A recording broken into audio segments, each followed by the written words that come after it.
We're reading An Open Heart. We're on page 60, no we're not, we're on page 71. And we're in chapter 4, Karma. Chatting about karma. And currently we're talking about faith. So, I believe that some experience, some taste or practice is necessary for us to generate true, profound faith. There seem to be two different types of experience. There are those of highly realized holy beings who possess seemingly unattainable qualities, and then there are more mundane experiences that we can achieve through our daily practice. We can develop some recognition of impermanence, the transient nature of life. We can come to recognize the destructive nature of afflictive emotions. We can have a greater feeling of compassion towards others, or more patience when we have to wait in line. Well, that's really setting it up, isn't it? You can either have glorious holy beings with all these amazing powers, or you can be just you, working on patience. Such tangible experiences bring us a sense of fulfillment and joy. Well, that's the reality. So our divine situation is, how do we live as more divine people, more blissful, happy people? And it's not happy like in grinning and everything's really joyful and laughing all the time like some kind of Tampax advert. It's a really quiet happiness that is very solid. Such tangible experiences bring us a sense of fulfillment and joy, and our faith in the process by which these experiences come about grows. Our faith in our teacher, if you've got one, or you use the books and the internet, they are equally helpful, honestly. The Dalai Lama's all profoundly all over the internet, and he has got all these different teachings, like you can go as deep as you want. So a teacher, like I said, can be anything and everywhere. The person who leads us to these experiences, right? Our faith in our teacher, the person who leads us to these experiences, also intensifies, as does our conviction in the doctrine he or she follows. And from such tangible experiences, we might intuit that continued practice could lead to even more extraordinary attainments, such as those immortalized by the saints of the past. Like yesterday on the internet, right? I saw a picture, a black and white picture of the Pope sitting in the corner of this massive cell room with this prisoner who looked pretty haggard. And he's leaning right into him, talking to him. And this guy apparently had shot him 4 times, and the Pope had nearly died from the wounds. And he was there, like, forgiving and loving this guy. And that is divine, isn't it? I don't know about the rest of the stuff the Pope does, or this Pope, I don't know anything about him, but that moment, for me, is a powerful, divine moment. Ooh, I'll have a little cry in a minute. Such reasoned faith stemming from some taste of spiritual practice also helps strengthen our confidence in the Buddha's account of the workings of karma. And this, in turn, gives us the determination to desist from engaging in the unvirtuous actions that lead to our own ever-increasing misery. It is therefore helpful in our meditation, after even the slightest insight into the subject that we have studied, to spend some time recognizing that we have had this insight and acknowledging from whence it derived.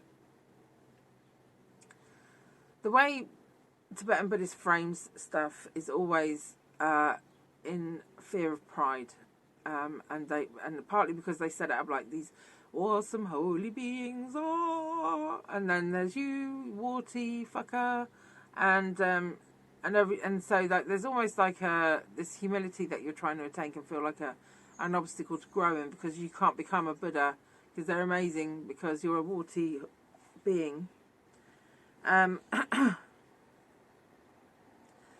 So, remembering what we're trying to achieve is we're trying to achieve calm, beautiful, peaceful, loving minds. And when we do achieve one of these minds, it's important to acknowledge that you're dwelling in that and see it, because humility, I've come to learn, isn't doing that, you know, like putting yourself down, I'm a tosser, blah blah blah. That's not actual humility, because it's not taking you to enlightenment, is it? It's keeping you a twat. So humility, you have to be able to know your own good qualities, but not to lie in them like a pig in mud, right? So you have to know, well, I'm a loving person, I'm experiencing love, and so that it becomes the dance of your deluded mind then. Because, if you know, the more calm and loving you become, the more up your own arse you can become from a Buddhist point of view.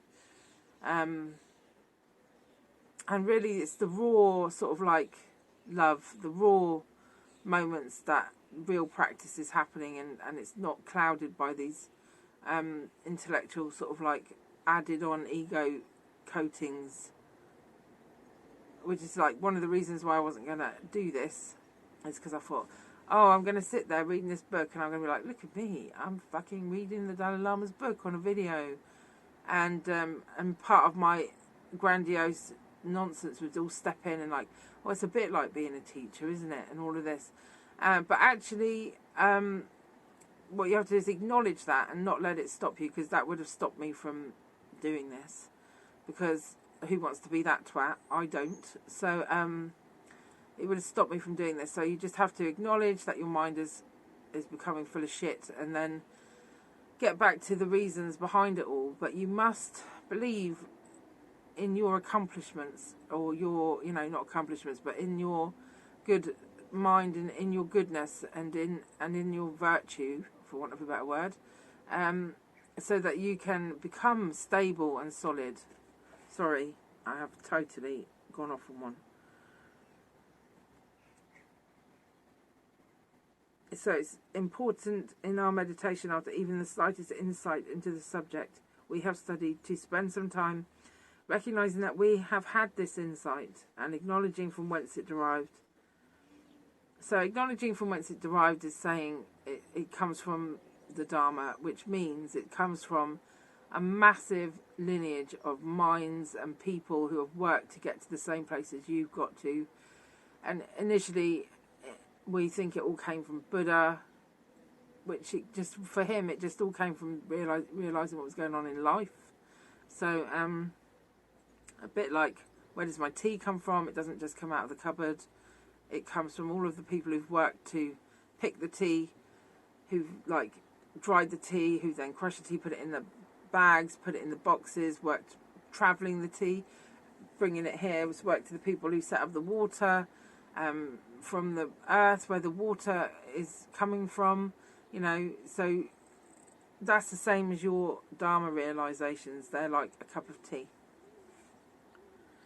Such reflection should be thought of as part of our meditation. Basically, that's interesting. So we're not really taught that. So after every meditation where you do manage to feel a bit of love, or whatever you say, I've managed to feel love today. I recognise it. And this comes from the Dharma, or whatever, however you want to frame it in your mind, so that you can recognise it but then humble it.